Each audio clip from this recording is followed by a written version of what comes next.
Eh bien, je vais vous donner cette explication en la précédant d'un petit propos assez léger qui consiste à vous dire qu'en général, faire très attention à ce que racontent les musulmans qui ont tout inventé, qui ont inventé tout le vocabulaire européen, toute la science, etc. Alors qu'en réalité, c'est très loin d'être le cas. Il y a très très peu d'inventions chez les Arabes, ni en mathématiques, ni en sciences militaires, ni en sciences maritimes.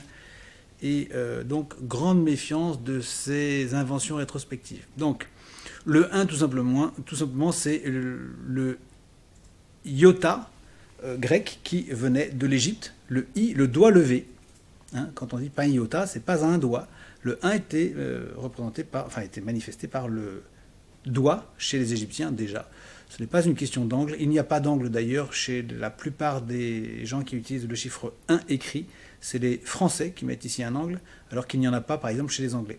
2, c'est très simplement deux points qui sont opposés. On va de l'un à l'autre, non pas en faisant un trait, sinon on penserait à 1, mais donc en faisant un Z qui relie deux points qui sont opposés. 3 points, ici un point, puis un deuxième, puis un troisième. Le 4, pareil, 1, 2, 3 et 4.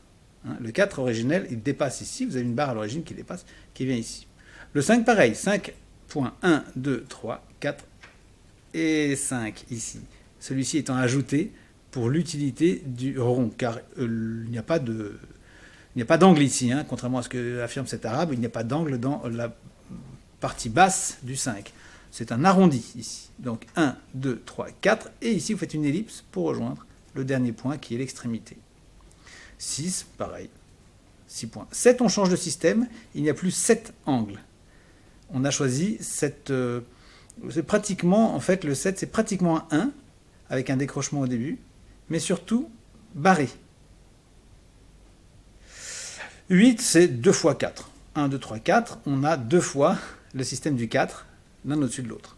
9, alors là, mystère autour du 9, on ne sait pas très très bien. C'est pas non plus une question d'angle, puisqu'il n'y a pas d'angle dans le 9, et il n'y a pas d'angle dans le 8 non plus. Hein. Ça c'est faux. Hein. Le 6 non plus, il n'y a pas d'angle. Et puis le 0, c'est très, très connu, c'est le 0 à l'infini, donc ça représente la nullité, le cercle parfait qui revient sur lui-même, l'annulation par la révolution complètement opérée. Voilà, à bientôt.